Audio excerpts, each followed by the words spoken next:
2 दिन का मेहमान रे, मान रे माने के पुतले मान रे।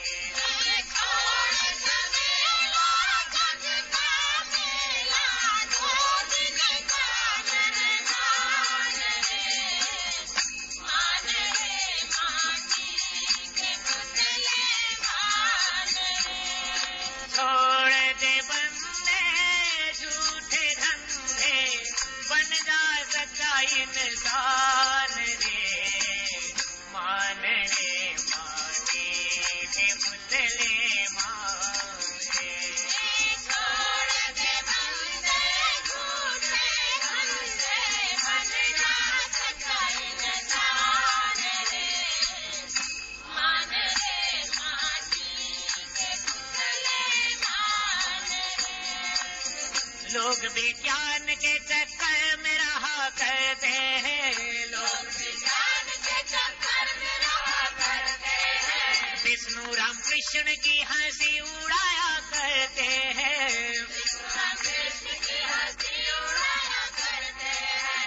आज नैतिकता का भी कोई ख्याल नहीं, आज नैतिकता का भी कोई ख्याल नहीं, आज अश्लीलता का भी कोई मलाल नहीं, आज अश्लीलता का भी कोई मलाल नहीं।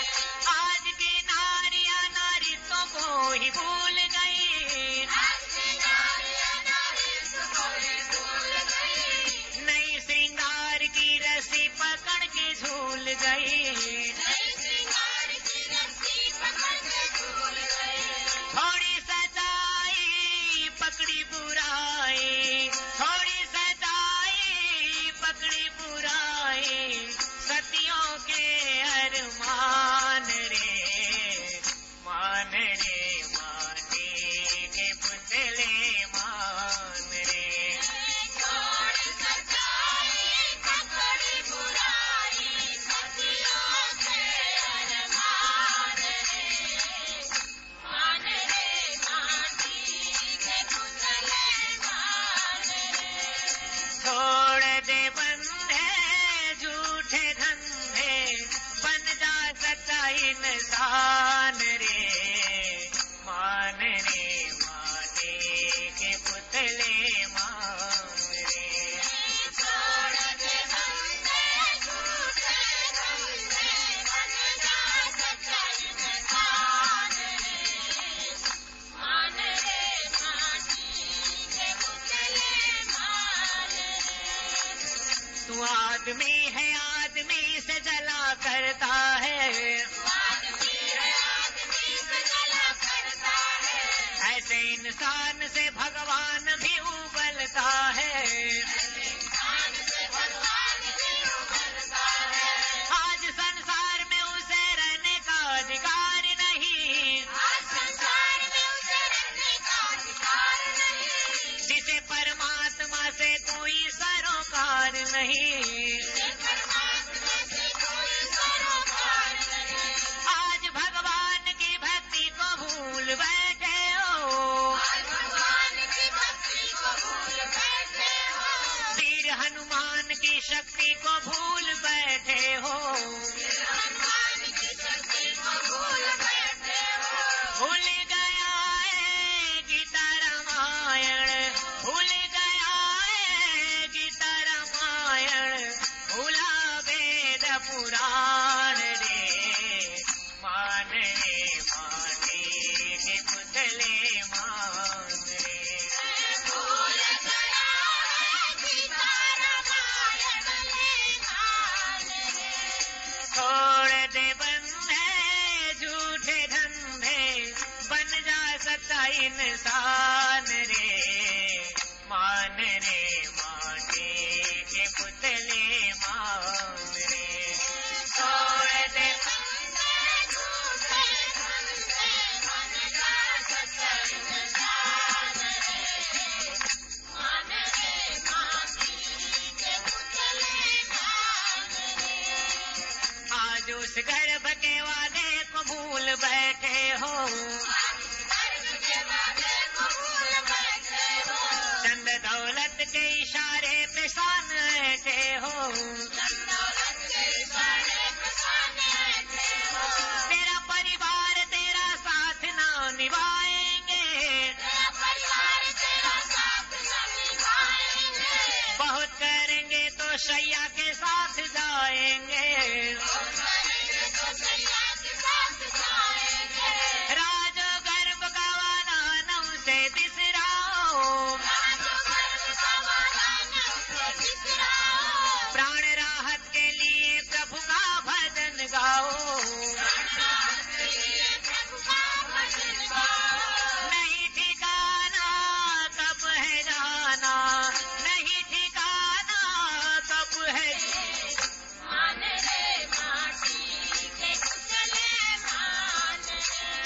प्रेम से बोलिए सतगुरुदेव जी महाराज की जय, परम पिता परमेश्वर की जय, आनंद कंद लीलाधारी प्रभु सदानंदी मनमोहन भगवान की जय। बोले परम प्रभु परमेश्वर की जय, परम प्रभु परमेश्वर की जय, परम प्रभु परमेश्वर की जय। सत्य में जयतनानंद। आज हम लोगों के इस 5वें दिन के कार्यक्रम की दूसरी बैठक है। अब मात्र 3 दिन और यह सत्संग कार्यक्रम शेष रहा जो मंच से होना है। इसके बाद 2 दिन 10 और 11 पात्रता परीक्षण है और तत्पश्चात 12, 13 और 14 और 15 जो यहाँ का मुख्य कार्यक्रम है दर्शन वाला वह होगा। एक बात बतावें, अब तक के कार्यक्रमों में जो उपस्थित रहे अभी समय से लगायत अगले जो 6 बैठकें होनी है 3 दिन में दोनों, इन 7 बैठकों में से जो भी अनुपस्थित होगा पहले ही अपने को समझ लेगा कि वो पात्रता परीक्षण के योग्य है। इस समय का कार्यक्रम सहित जो 3 दिन का और कार्यक्रम है, इन 7 कार्यक्रमों में जो भी अनुपस्थित रहे वो पहले ही समझ ले कि हम पात्रता परीक्षण के योग्य नहीं है, हम पात्रता के योग्य नहीं है। क्योंकि हमको जो कुछ भी प्रैक्टिकल कराना है वो कल से शुरू करेंगे और दोनों समय उसको लेकर के पूरा करेंगे। जिस किसी की जैसे भी मजबूरी हो, परीक्षा किसी की मजबूरी को नहीं समझती है, इम्तिहान किसी मेडिकल को नहीं समझता है। परीक्षाएं जो हैं किसी प्रकार की मजबूरी को नहीं स्वीकार करते हैं।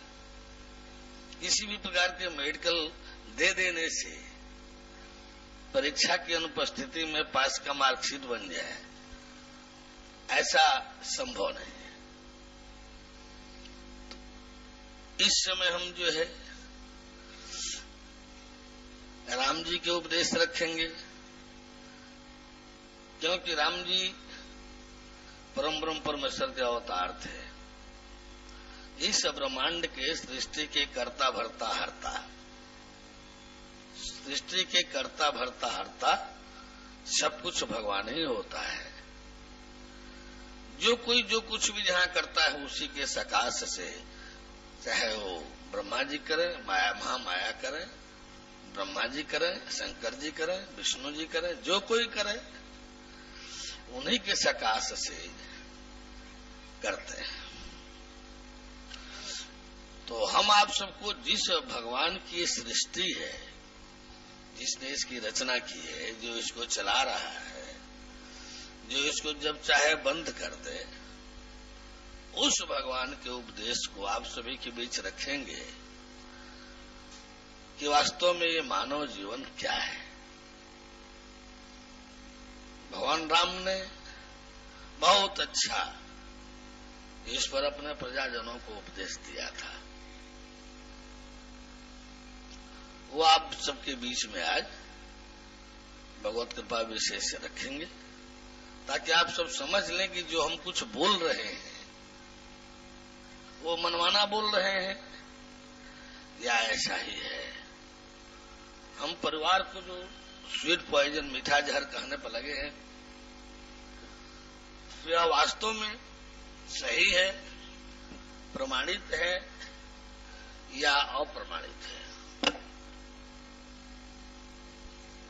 तत्पश्चात मौका मिला भगवत कृपा विशेष से, यदि समय बचा तो गीता वाला ज्ञान क्या था, किसके लिए था, कैसे मिलना था और मिलने पर क्या मिलना था, ये सारा वर्णन जो गीता में है। अध्याय 4 का श्लोक 33, 34, 35, 36, 37, 38, 39, ये सारे श्लोक ज्ञान से संबंधित हैं। बिल्कुल पूर्णतया ज्ञान है, पूर्णतया ज्ञान है। ये आप सबके बीच में रखेंगे। इसी में यदि साइड से आ गया तो कोई वेद का मंत्र भी आ गया, कोई हर्ज नहीं। अन्यत्र से भी कोई श्लोक मंत्र आ गए, कोई हर्ज नहीं। मूल टॉपिक हमारे आज के ये दो रहेंगे। कुछ बंधुजन ऐसा करते हैं कि एक तरफ तुलसी की, व्यास की, सब ऋषि महर्षियों की निंदा करते हैं, उनको गलत कहते हैं, और दूसरे तरफ उन्हीं के उदाहरण देते हैं। ये बार बार हमारे बंधुजन यहां रखते हैं, बार बार रखते हैं। हम बार बार उन्हें समझाने का कोशिश करते हैं, उन्हें इस बात को थोड़ा समझने का प्रयास करना चाहिए। हम जो भगवत कृपा विशेष से या तत्व ज्ञान के प्रभाव से अब तक जो कुछ भी समझ पाए हैं, वह यही हमको दिखलाई देता है। ये इस समय धरती पर कोई भी ऐसा ग्रंथ नहीं है जो पूर्ण रूपेण सत्य हो और पूर्णतया असत्य हो। जो पूर्ण रूपेण सत्य हो अथवा पूर्णतया असत्य हो। हम जहां तक देख पा रहे हैं, हमारे समझ में जहां तक आ रहा है, ऐसा कोई भी ग्रंथ नहीं है जहां तक हम देख पाए हैं। जो न देख पाए हो उसकी तो मैं बात नहीं कर सकता, क्योंकि मैं उतना ही बोलने की कोशिश करूंगा जितना दिखाई दे रहा है या जितना समझ में आ रहा है। मेरे जानकारी समझदारी में जहां तक जो भी ग्रंथ देखने का मौका लगा है, ऐसा कोई भी ग्रंथ नहीं मिला है जो पूर्णतया सत्य हो अथवा पूर्णतया असत्य हो। अब रही चीज कि जितना अंश जहां पर भी सत्य का है, जिस किसी के पास भी सत्य का है, उतना तो हम लोग ले लेते हैं, उतना तो हम लोग ले लेते हैं किसी भी ग्रंथ से। लेकिन जो उसमें असत्य का है, अब सत्य वाले लेने का मतलब ये थोड़े हुआ कि जो उसमें असत्य है उसको भी स्वीकार करेंगे, भी सत्य ही है, ऐसा नहीं। ये पेट है, जो भोजन आहार लेते हैं वो भी इसी में है, जो मल त्याग करना है वो भी इसी में है, जो मल त्याग करना है वो भी इसी में, जो भोजन आहार लेते हैं वो भी इसी में है। इसका मतलब ये थोड़े है कि मल यानी आहार कहला जाएगा और आहार मल कहला जाएगा, नहीं। जो ग्रहणीय है ग्रहणीय है, जो त्याज्य है त्याज्य है, जो त्याज्य है त्याज्य है, जो ग्रहणीय है ग्रहणीय है, जो असत्य है त्याज्य है, जो सत्य है ग्रहणीय है, जो असत्य है त्याज्य है, चाहे जहां भी हो। मेरे अंदर ही हो त्याज्य है, जो सत्य है चाहे जहां कहीं भी हो ग्राह्य है। राम जी ने लक्ष्मण को अपने कट्टर शत्रु रावण के पास भेजा था राज्य शासन सीखने के लिए। रावण ने कहा था पहले ही, जब लक्ष्मण जी कहे कि मेरे प्रभु ने, राम जी ने आपके पास शासन सूत्र सीखने के लिए भेजा है, जब वो मरड़ा सन्न था, पड़ा हुआ था, कहा कि आप लोग कितने मूर्ख हो जी, तेरा और प्रभु राम कितना मूर्ख है जी, और तू भी जान रहा है सब हम तेरे दुश्मन है, कट्टर दुश्मन है, और तब भी मेरे पास शासन की नीति सीखने के लिए भेजा है। मैं ऐसा कुछ सिखा दूं जिसमें पतन नाश हो तब? उन्होंने कहा कि चाहे जो सिखा दीजिए, उन्होंने भेजा है, लेकिन ऐसा उसने किया नहीं, ऐसा उसने किया नहीं। जो कुछ उसकी जानकारी में सच्चाई थी, अनुभव था, उसको उसने बताया। यदि वास्तव में अपने आप में कोई छल कपट धोखा न हो, वास्तव में अपने आप में यदि छल कपट कोई धोखा न हो, हमारे पास बिल्कुल बिल्कुल ईमानदारी हो, पूर्णतः ईमानदारी हो, तो धोखा हमारे पर नहीं आ सकता। हमारे पे किसी धोखा का दुष्प्रभाव तभी पड़ेगा जब हमारे किसी कोने में किसी के प्रति धोखा देने का दुर्भाव होगा। हमारे पर किसी धोखे का दुष्प्रभाव तब पड़ेगा जब हमारे अंदर किसी को धोखा देने का दुर्भाव होगा।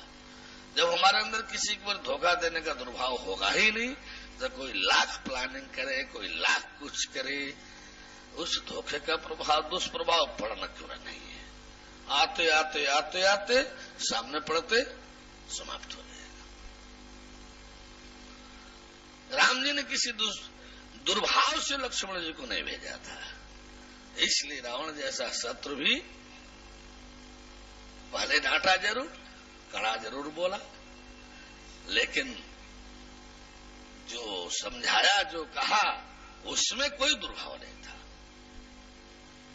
तो इसलिए हम आप सभी को चाहिए, अच्छाई चाहे जहां भी हो, सच्चाई चाहे जहां भी हो, जिस किसी के पास भी हो, उसे स्वीकार करें। सच्चाई जहां से भी मिले, जिस किसी से भी मिले, स्वीकार करना चाहिए। झूठ, बुराई, विकृति चाहे अपने ही अंदर क्यों न हो, अपने ही अंदर सुरक्षित क्यों न हो, उसे निकाल बाहर फेंकना चाहिए, उसे निकाल बाहर फेंकना चाहिए।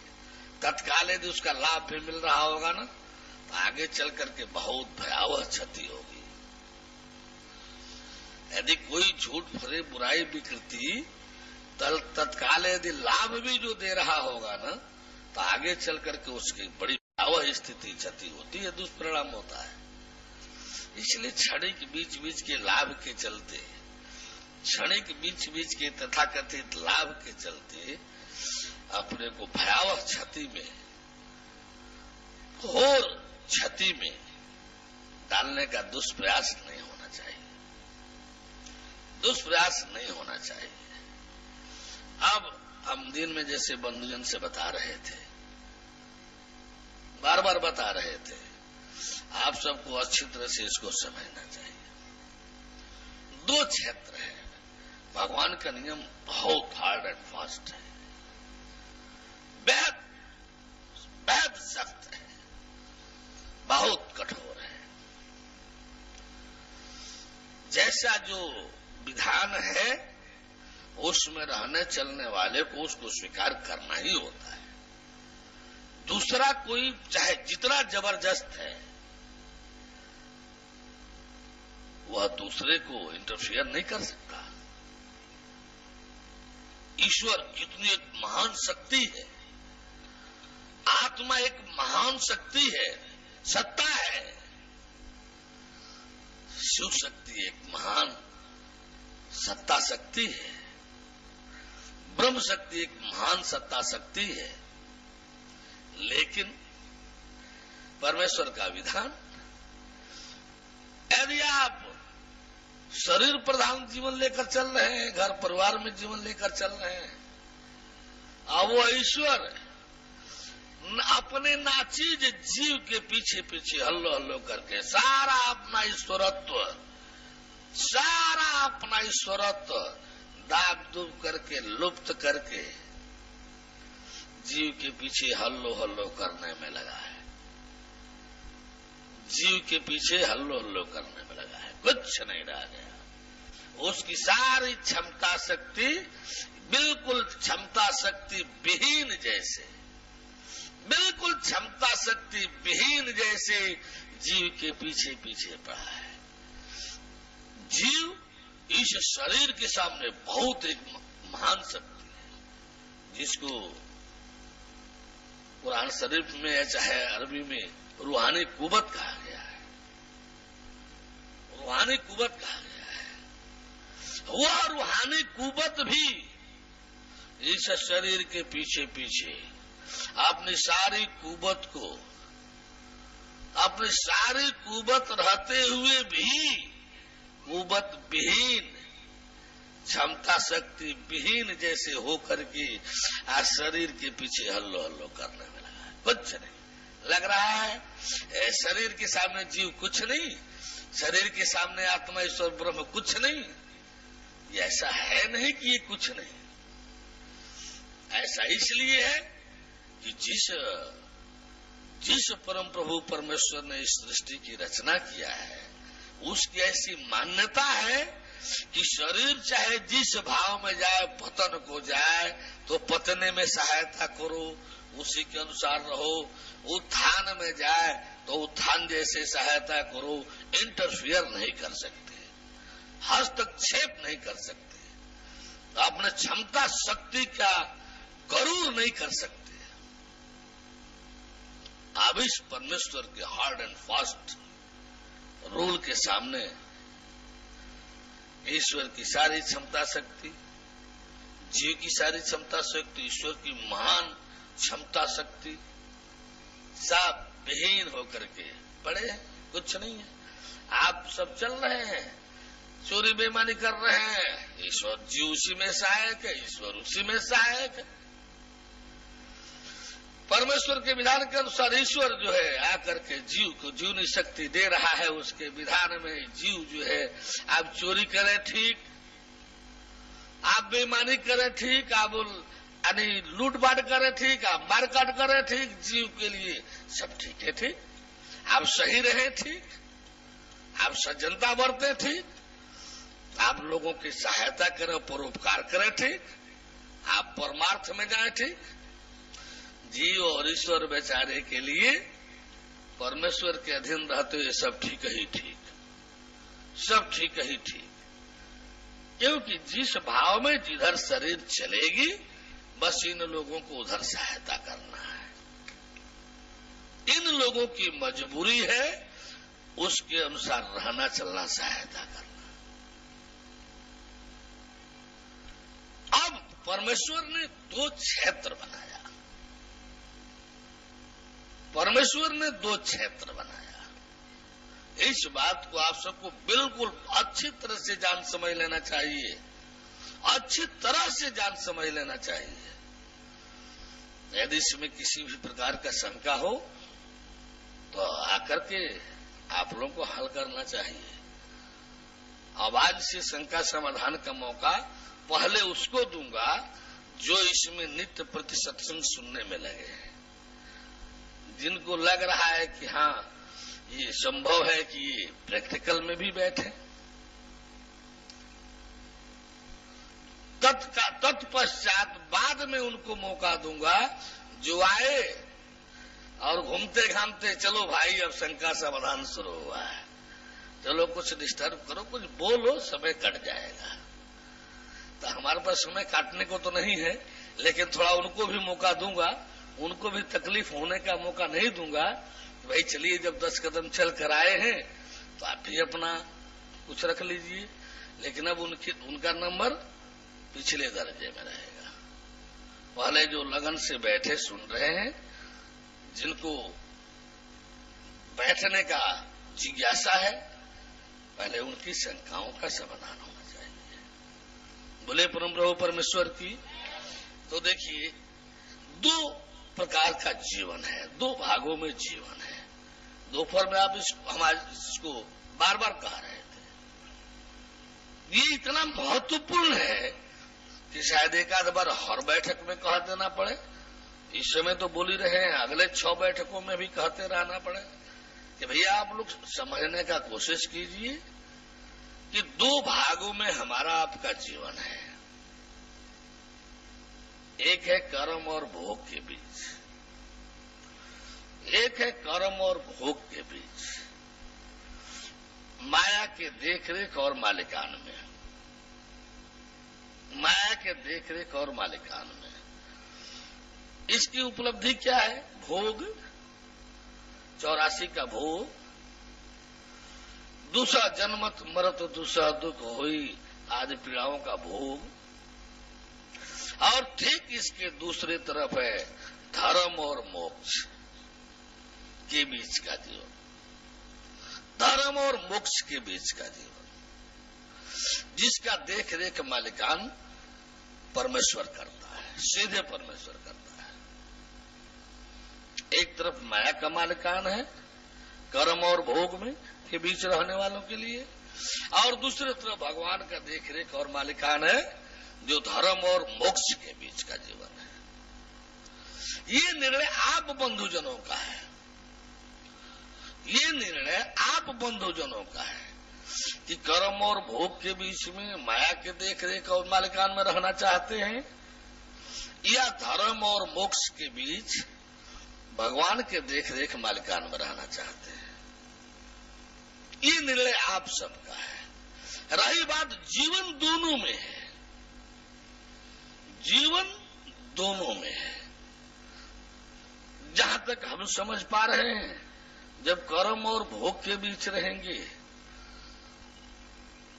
तो इसमें सब क्या है बीच में? झूठ, फरेब, चोरी, बेईमानी, छल कपट। हमारे समय से इसके अलावा इसमें कुछ है नहीं, इसके अलावा इसमें कुछ है नहीं, अर्थ भी नहीं है इसमें। भोग मंजिल जरूर इसका है, लेकिन अर्थ नहीं है जिससे हम भोग भोग सके। भोग भोगने के लिए अर्थ चाहिए, भोग भोगने के लिए अर्थ चाहिए। इसमें